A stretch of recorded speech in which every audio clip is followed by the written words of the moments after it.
This episode is dedicated to Michael Cox, a wonderful human being in my life. Mixtape Stories, where science fiction, humor, the search for meaning, and Gen X nostalgia meet.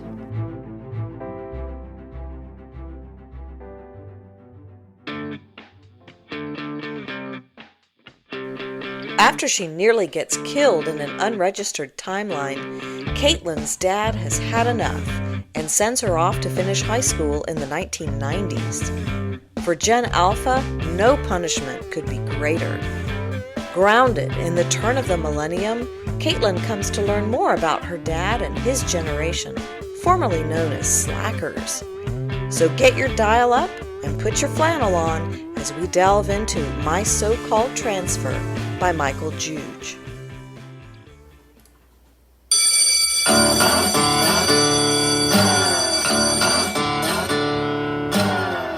I walked down the crowded hallway as boisterous conversations flooded the corridors. Pumped with that first day of school energy, the students here didn't appear much different from my own peers, outside of a few minor stylistic choices. Dressed in torn jean shorts over tights and a Nirvana t-shirt, I looked like half the kids here. It didn't matter. They still stared at me as I passed by, my presence momentarily pulling them away from their excited conversations to catch a glimpse of the homesteader, to see the egg up close, before returning to their normally scheduled cackling. I cast my head down and shoved the door open into the school's office. There was no LED banner, and the computer the secretary was typing on had a bulky monitor. But other than that, the office looked just the way it did back home. God, I really missed home. Yes, I know. Geographically, this was the same city. The same school, even. But seriously, I was far, far from home. Hi, miss, what can I... My Lord, you are the spitting image of her. You must be a Cardiff.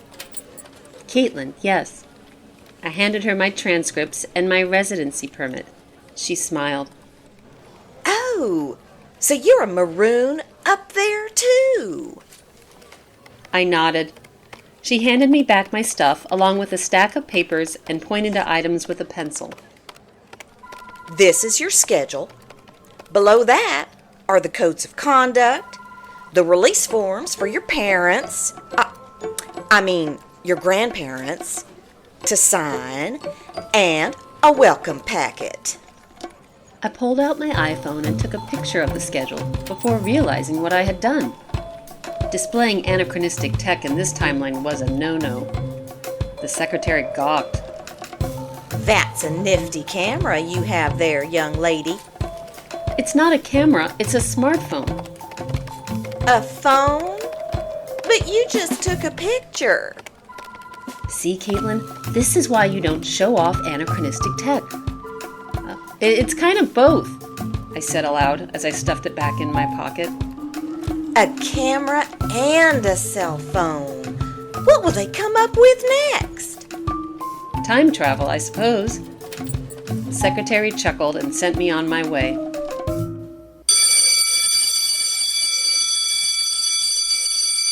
And over the course of the year... The American history class was located in the same room where my homeroom was back up in 21.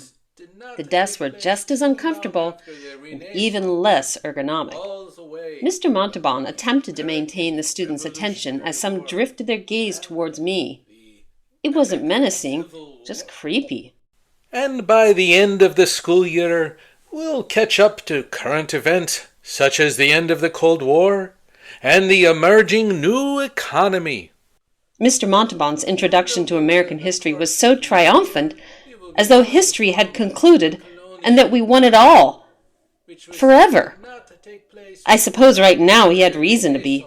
They didn't call this the last great American decade for nothing. Psst. Hey you. New girl. New girl. Hello? I tried to ignore the kid behind me, but he was persistent. After enough goading, I turned around and gave him my stare. You're a Cardiff, right? I returned to face Mr. Montalban, but answered his guess with a curt nod. Far out. So you're like from the future then? More like I'm from the present, and you and this whole stupid place is the past. Brutal. I like it. My name's Gregorio. And if Mr. Barajas would be so kind as to not harass our new student and pay attention, we can stay on schedule. Gregorio Barajas, whose name I surmised through the powers of deduction, crept back into his chair and whispered, Welcome to the 90s, Egg.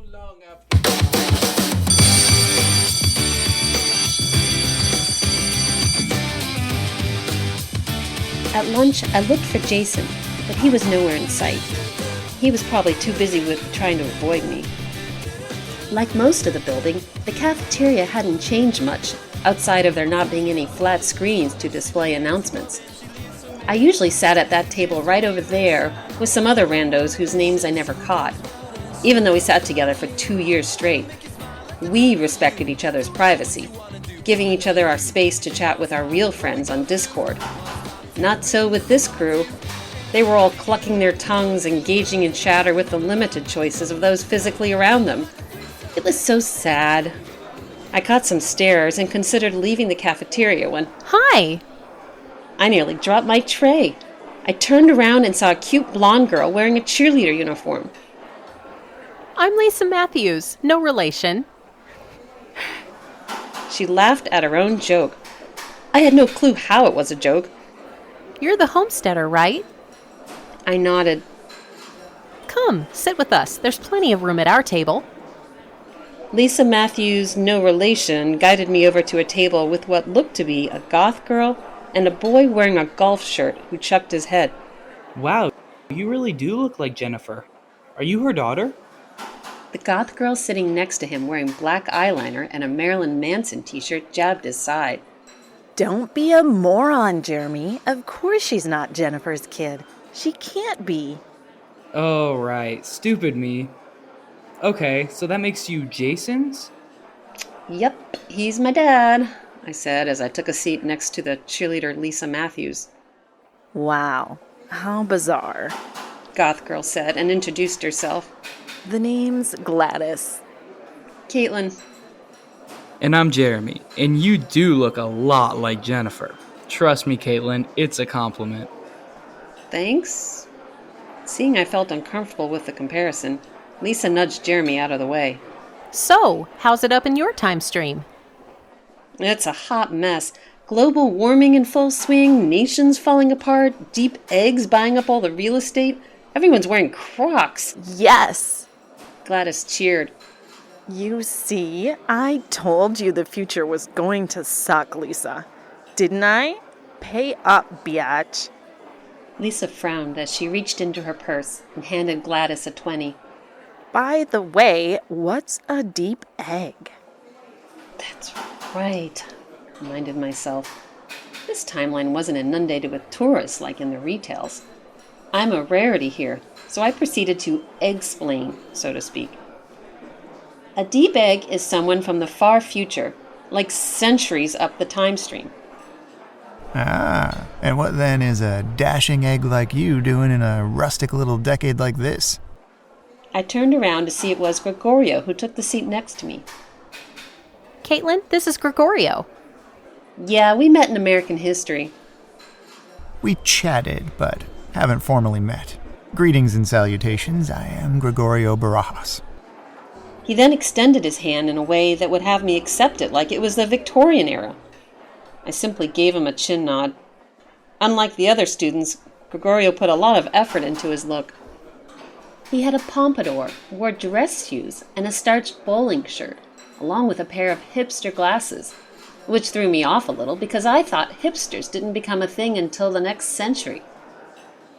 Don't be a creep, Gregorio. Caitlin hasn't even been born yet. Yeah, dude, don't be that guy.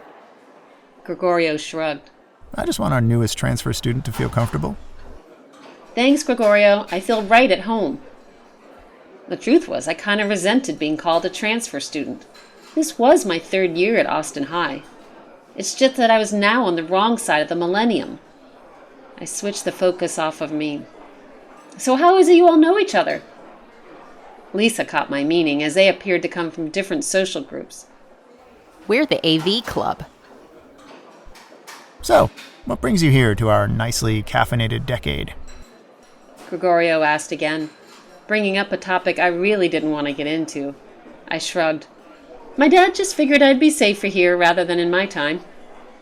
Your dad thinks the 90s is safer?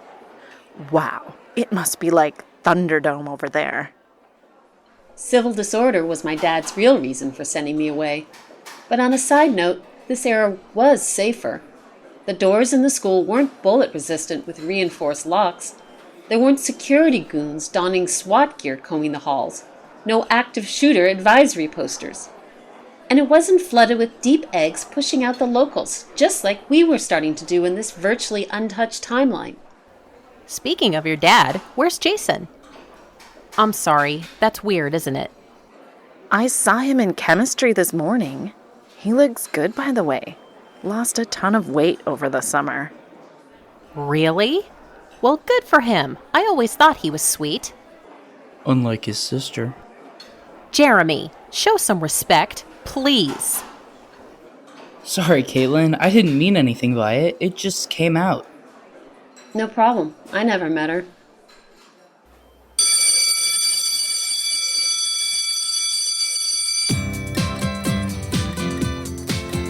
After school, I instinctively turned my iPhone off airplane mode, before remembering that this century was essentially one gigantic airplane mode.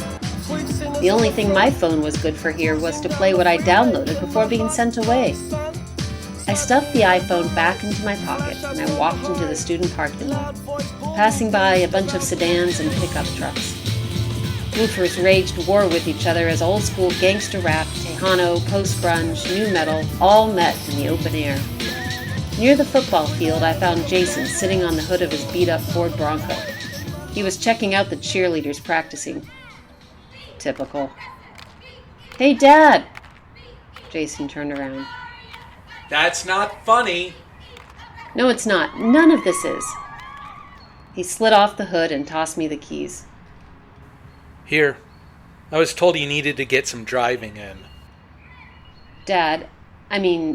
Jason was wearing baggy jeans cinched up with a belt and a stretched-out Rush t-shirt. He was a bit chubby, but apparently he used to be much heavier. He reminded me of my half-brother Steve. I don't know how to drive a stick, I said, trying to get out of driving. Don't sweat it. I'll teach you just the way my mom taught me. Screaming, crying, and slamming my foot in the floorboard. I opened the driver door when Lisa ran up to the gate. Hi, Caitlin. It was good meeting you today. Give me a call later. I was about to pull out my phone to get her contact when I remembered I had no service here. Lisa then turned to Jason. Hi, Jason. Oh, hey, Lisa. He said with his face cast down. Hey, you're looking good. Keep up whatever it is you're doing. He nodded and got into the passenger seat. Lisa made a symbol with her thumb and pinky, mouthing, "Call me." I was about to tell her that I had no phone, but she bounded off. Along the drive, I was struck that I couldn't see a skyline that was supposed to be just across the river. We puttered up into the Barton Hills neighborhood from Zilker Park. Along the way, Jason had a cassette playing something that was simultaneously loud, yet somber. If I didn't know any better, I'd say it was proto-emo. But Dad being emo? Memories are strange. I don't remember my grandparents too well, as they died when I was little. But I remember this living room with its wood paneling and that lazy boy chair. Framed photos covered much of the walls. Some were of the twins Jason and Jennifer from infancy through early childhood, but the rest seemed to be focused on Jennifer. People were right. Jennifer did look like me, but like a cheerleader version. Literally. There had to have been dozens of photos of her in her cheerleader outfit being hoisted in the air, calling out to the crowd. I think I saw a sullen Jason in the background in one of those photos. Ooh, there's Lisa! A photo had the two of them cheek to cheek, wearing leather jackets, making kissy face to the camera. They were close. I turned around and saw Jason with a Jolt Cola and rice cake in hand. She didn't tell me she was besties with your sister. I suppose she didn't tell you because she wanted you to be free to be you. Or whatever. Lisa's really considerate that way. Jason headed over to the dining room and took a seat to work on an old-school desktop computer with its bulky monitor sitting on a dining table. The Windows 95 display looked very basic. He launched a web browser called Netscape Navigator, and I heard this weird chirping sound, which I learned since being dumped here last weekend was the computer connecting to the internet. It took several minutes for it to load to the homepage, something called Yahoo. Jason put on his headphones connected to a Walkman and went to work. He was building a website from scratch. A local restaurant wanted to jump into this whole new internet thing. I walked over to see him in a coding environment that was nothing like the click and drag options. He was doing it all in C prompt code. So, this is the website, huh? Yep. Building a menu and contact information is easy, but it's incomplete. How so? Well, the way I figure it, people go through the trouble to go online and find Hut's Hamburger's web address, right? But it's not enough to just, see a menu. I mean, wouldn't it be easier if they could somehow place their order online and then have it delivered? So, what's stopping you from setting up online ordering? Payment. There's no way to pay online. They would still need to do that at the restaurant, which sucks. They might as well not go online and just call instead. I felt Jason's frustration. Here he was, way ahead of the curve, searching for ways to help humanity to not interact with each other. But there was simply no Grubhub, no Anachronous Eats, no Venmo payment options. This was the wilderness. Well, if it makes you feel any better, you're onto something. The infrastructure just isn't ready for you yet. He nodded and went back to doing his thing. I sat on the lazy boy and pulled out my iPhone again because I wanted to go on Discord and chat with my friends about my first day of old school. That wasn't possible, of course. Even if Jason wasn't busy on the one and only device in the house connected to the internet, which is totally insane, what would there be to see? There was no YouTube, no Discord, no TikTok. I could review the syllabus in the stack of papers they handed me, but that was a tomorrow thing. I didn't know what to do with myself. So I turned on the box-shaped television and flipped through the channels. It wasn't quite as satisfying as doom scrolling, but it would do.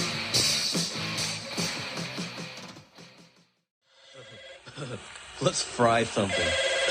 Yeah, check it out. I was slouched on the lazy boy, half watching Beavis and Butthead. God, it was so dumb. How on earth was I going to survive here till graduation? That was 2 more years. That was cool. Okay. That was funny. Grandma hovered over me, sprawled on the lazy boy, and tisked. May I help you? Decided to watch some TV for a change. Grandma said sardonically. It was weird calling her Grandma. She just turned 40. I mean, she was younger than my dad. I didn't look up, instead just grunted, uh-huh. You're just like Jennifer. She used to spend all day in front of the idiot box when she wasn't out at the mall with her friends. And your father? Don't even get me started. I'll try, Grandma. But it was too late because she added, He used to while away the days watching TV, too. It didn't matter what was on. He'd watch Alice, the soaps, anything to avoid reading or playing outside. So contrary to Gen X propaganda, mine wasn't the first generation to be addicted to screens. But after our beloved Jennifer passed, Jason turned a new leaf. And look at him now. Jason had just come in from cycling and was back at it again, typing away at the computer. This was back when being on the computer meant you were doing something productive. I suppose after losing his twin in a car crash, it's got to affect you. That being said, Dad was screwing me over. Again. By looking all industrious to create contrast to my more carbon-neutral, low-energy consumption mode of existence. Why can't you be more like Jason? Which, by the way, is a very sound parenting technique. I'll try, Grandma, I said as I turned the volume back You're up. pretty cool, Beavis. After another hour of television, Grandma had enough. She sent Jason and me out to get groceries, instructing me to drive because I was 16 and I should have a driver's license by now. What is it with these people wanting minors to be driving? I mean, isn't that like a really bad idea? I parked at the H-E-B parking lot and only slightly scraped someone's bumper. I expected there'd be adjustments to living in the 90s, such as there being no social media or streaming.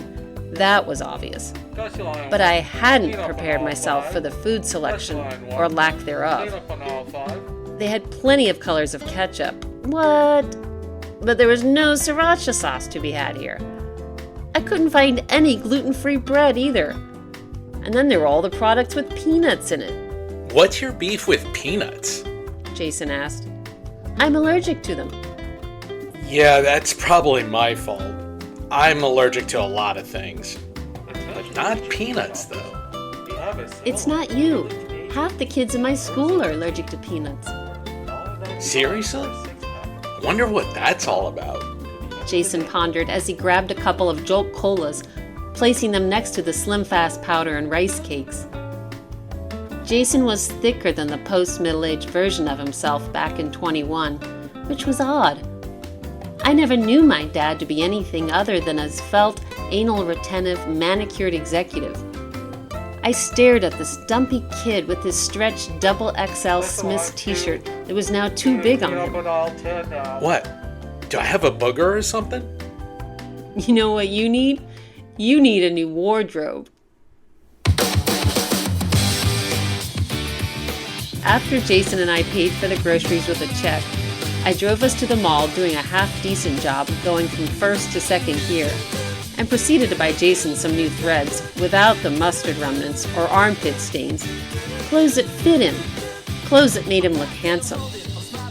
As far as how I paid for his new wardrobe, well, Dad might have sent his girl away into this wilderness, but at least he had the decency to not let her live in squalor. He had a credit card issued in my name. So if you think about it, it was him buying the outfits for himself. I survived the first week of school. It felt like a month had passed. The other students took some getting used to. They threw around offensive terms like it was nothing, and it was odd that no one openly identified as being in the Pride community. But other than that, they weren't so bad. Some, like Lisa, Gladys, and the boys, were actually pretty fun. They asked me tons of questions about things they gleaned from the few other homesteaders in Austin, like what was the cloud and what it meant to be canceled. After school, I slumped into the lazy boy and turned on the TV to watch The Real World. This is the true story. Of 7 strangers. It was a habit that I took too quickly. I was half asleep when I heard ringing. It came from that phone attached to the wall in the kitchen. In the years I had my phone, nobody ever called me. Well, except for my parents, because that's what geezers do. I felt it best to let the professionals handle this phone ringing situation. Hey, could you get that? You're closer. Ugh. I pried myself up from the recliner and picked up the receiver because that's how it works, I think. I saw someone do that on TV. Just pick it up. Hello? Hey, bitch, you were supposed to call me. I recognized the voice. It was Lisa. Oh, sorry. Great news. Both the quarterback and the kicker got injured, so they forfeit the game. Injured players. Yay. Precisely. No need for my cheerleading skills tonight. And it gets even better. Max Womack's parents are out of town, so we're all heading over there. Uh-huh. And you got to bring Jason. He never joined us back with Jennifer around. So you think parting with his temporarily displaced daughter would be fine? Yeah, something like that. Okay, send me the address. It's in the school directory. That binder they handed you? Turns out the schools used to publish every other student's address and home phone number without considering how insane that was. It took some coaxing, but I convinced Jason to come out and show off one of his new outfits. I promised him that I wouldn't drink. Spoiler alert, I lied. Max Womack's house was in the Travis Heights neighborhood. In my time, the block of quaint houses had been replaced by an upscale boutique mall with Mom's yoga studio and a premier dog spa. Jason made me park a couple blocks past the house, beyond the gaggle of cars. I did a decent job of parallel parking, though I think I dented the hood of the GL Metro behind me. We headed towards the noise.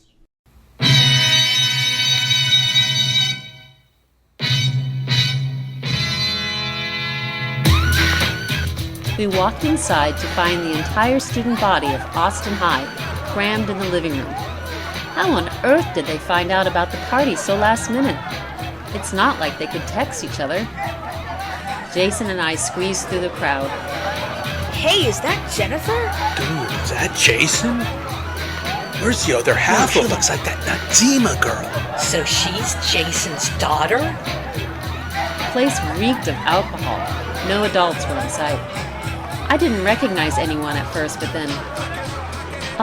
Lisa with an effervescent smile greeted us. Hey, you made it. Come. Hey, Jason, join us out back. Lisa grabbed my hand and dragged me through the living room into the kitchen, where kids were shotgunning beer cans, and then outside into the backyard. I heard about this kind of thing. Back in the day, parents would leave their kids home alone for days at a time while they went on vacation, despite all the movies explicitly warning how bad an idea that was. FYI, no sensible parent would do that up in 21, not only because they remembered doing exactly what they're doing right now, but because they would be held criminally liable for any incidents. Incidents like kids getting killed in a drunk driving collision coming home from these kind of parties. When we reached the far end of the yard, we sat on a mound. Lisa unscrewed a bottle of pink wine, took a swig, and handed it to me. Here, it's my favorite. Sutter Home. More like send her home. Gregorio said as he sauntered up to us, taking a squat next to me. He was dressed in what they call a wife beater, under a pink bowling shirt. What is it with him and bowling shirts anyway? It's her family label, you know? Shut up, you. I took a swig of the sugary screw-cap wine, which tasted a lot like kombucha gone bad, which I couldn't find at the grocery, by the way, and handed it to Gregorio, who took a gulp. Now that's the good stuff. Others trickled outside into the backyard. I overheard some kids arguing over the state of alternative music after Kurt Cobain's death. Jeremy and Gladys found their way over to us. Jason was still inside, I guess. Some of the cheerleaders walked by and chatted with Lisa, who introduced me. They were polite and moved on. Someone had a camera and was taking pictures as others posed, making gangsta signs and shooting the bird. I took another swig and my leg vibrated. Phantom texts. I used to get them occasionally, but ever since arriving here, it's like the phantom texts increase. Lisa, Gladys, Jeremy, and Gregorio chatted about AV Club business, something about a video camera they were trying to acquire. Their speech slurred slightly as they discussed how this new camera had a mini cassette deck that made it so much lighter. After a few more swigs, I began to feel a sense of well-being. The anxiety and homesickness faded. I bet whatever discs y'all use in the future is tiny, Jeremy said. I lost track of the conversation. I turned to him. Pardon? The video camera's up in, what do you call it? The 21. I bet the CDs or DVDs or whatever discs y'all use up there are, totally miniaturized. We don't have discs. You don't? What do you record on then? I wasn't supposed to ever show future tech to the locals, but as this generation was so fond of saying, whatever, I pulled out my iPhone. Whoa, what's that? It's a smartphone. That's like a cell phone? It's a phone, it's a music player, GPS, a video camera. Ah, come on, it can't be all those things. You said yourself that y'all still don't have flying cars, so how can you have something that does all of that? Geezers had this litmus test about flying cars in the future. If there weren't any flying cars, then it failed. If only he knew. Wait, I had an idea. I stood up, stumbled slightly, and yelled, "Hey, all you slackers, start dancing and I'll record it." Lisa, Gladys, and Gregorio got up, also stumbling, and started rapping to the song playing. I bobbed my head along with them and finished the first bottle of Send Her Home as Lisa was out front singing like a boss.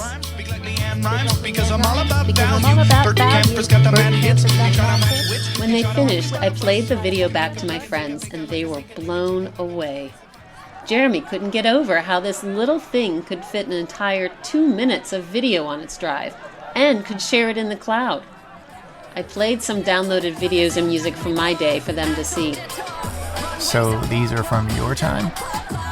I maxed the volume on the phone speaker as Gladys twisted off another cap of Send Her Home, and I leaned up against Lisa as we listened to my music. I felt right at home. Finally. Gladys and Jeremy made guesses at what they were like up in my time. I did too. I guess it would be weird when I returned one day to see middle-aged versions of them who never ever met me. Sitting with Lisa whispering the refrain, I wanted to bring her back to my time.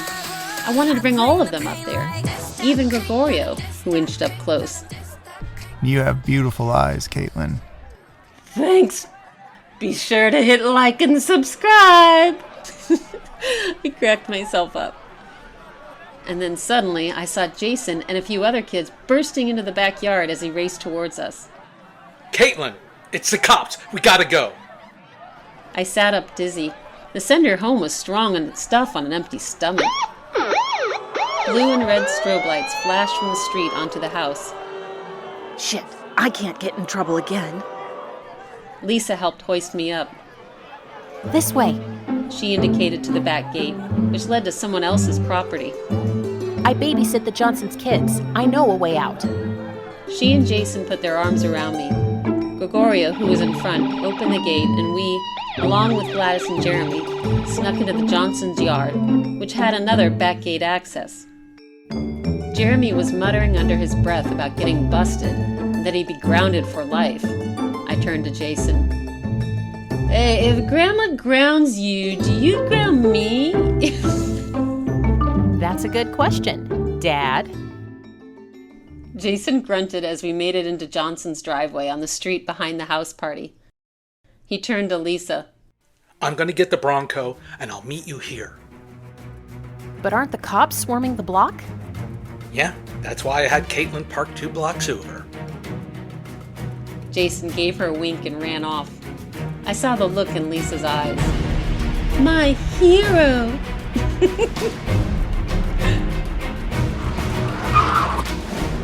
After my baby daddy pulled up and we all crammed into the Ford Bronco, Jason whisked us away from the scene where cops were escorting the entire high school into paddy wagons, which I learned was an offensive term. I explained the origin of the pejorative while waiting for food at Fran's.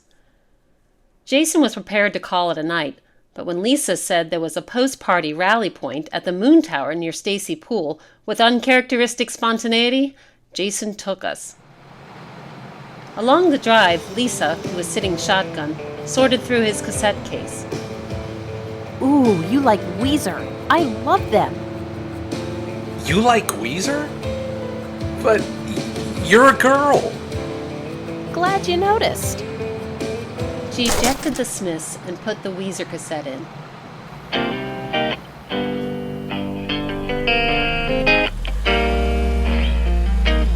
When we pulled up to the Moon Tower, I promptly vomited. And being a proper gentleman, Gregorio held my hair.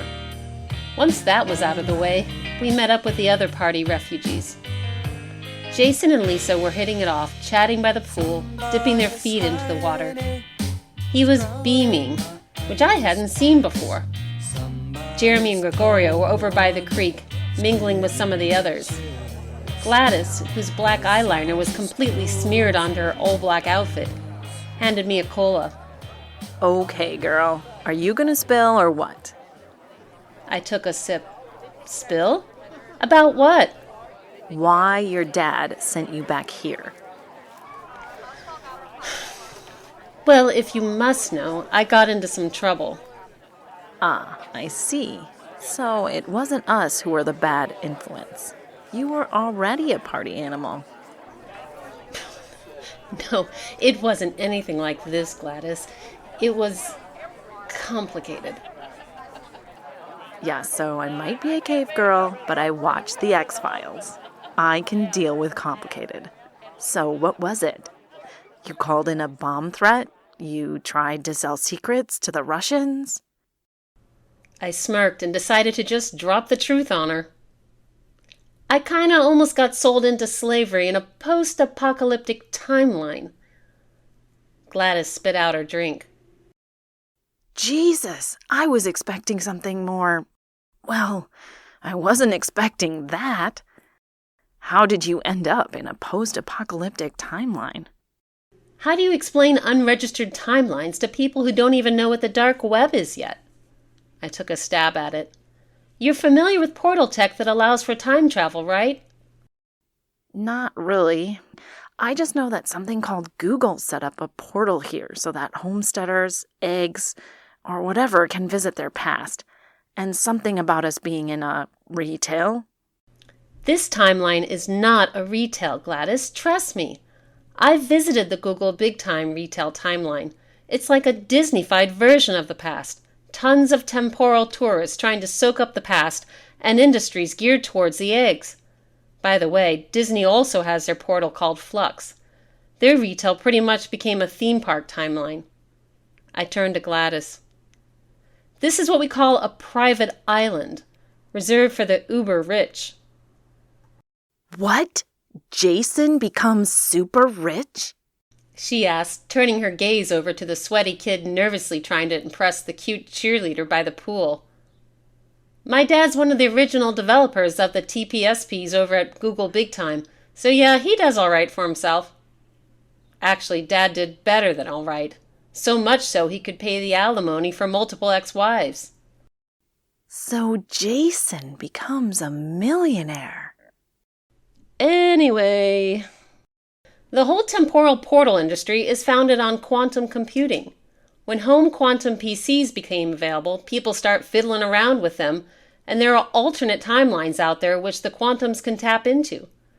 Some friends and I who meet on Discord watch some videos on how to tunnel into some of these timelines. Some are pretty normal, varying in small ways, like the one where Hunt's Ketchup is the go-to brand instead of Heinz, or the one where everyone yahoos information. But the really cool ones are the fucked up timelines, the dystopian and post-apocalyptic ones. I found the address code for the one where the Cuban Missile Crisis didn't end so well and shared it with my friends so we could finally meet in person. You never met your friends in person before then? Gladys gave me that same look my mom would give whenever I talked about all my friends on Discord.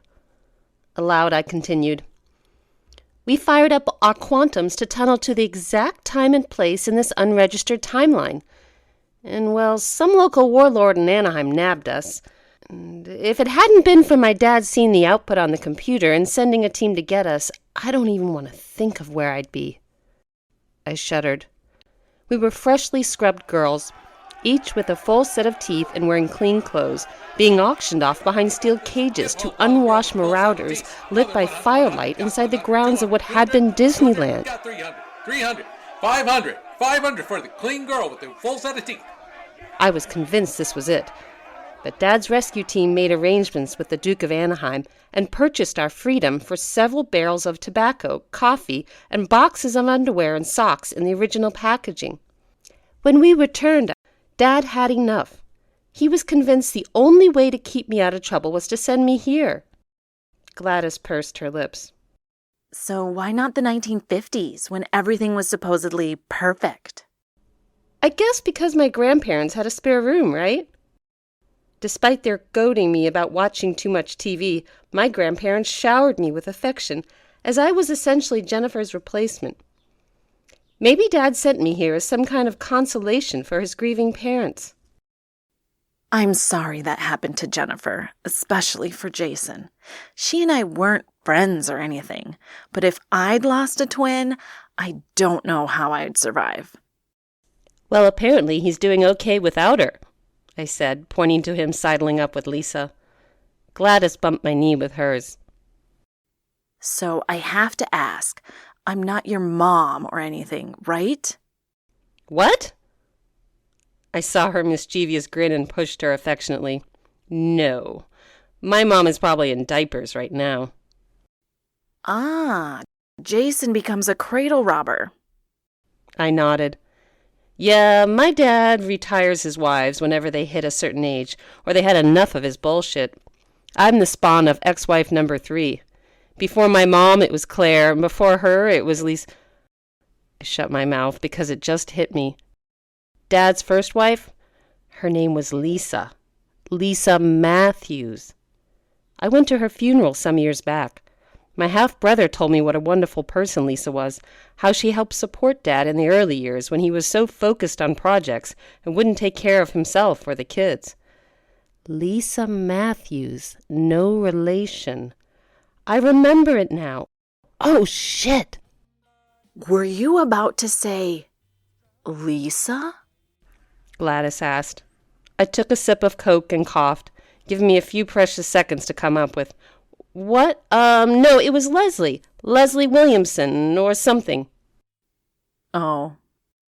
Yeah, Leslie Williamson from Canada.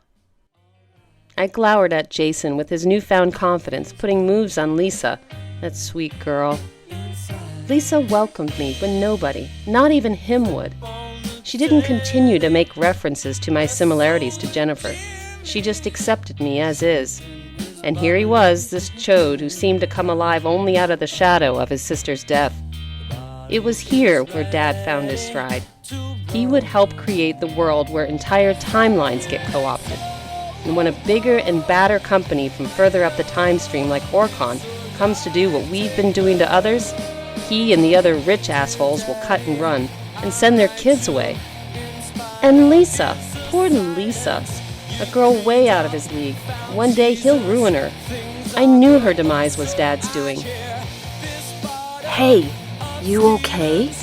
You look like you're about to get sick again.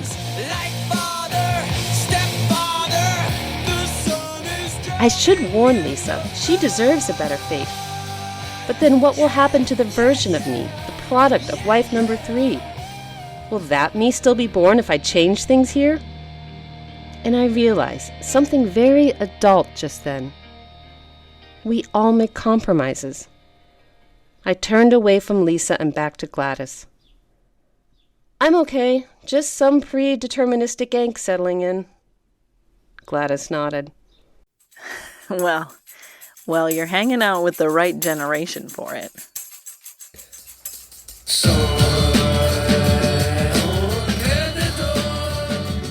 Mixtape Stories hopes you enjoyed this podcast. Be sure to hit like and subscribe. You can find out more about us on our website, mixtapestories.net, and you can read the stories on Wattpad and Inkkit. Most of the background music has been provided by Mixkit and Fesliyan Studios.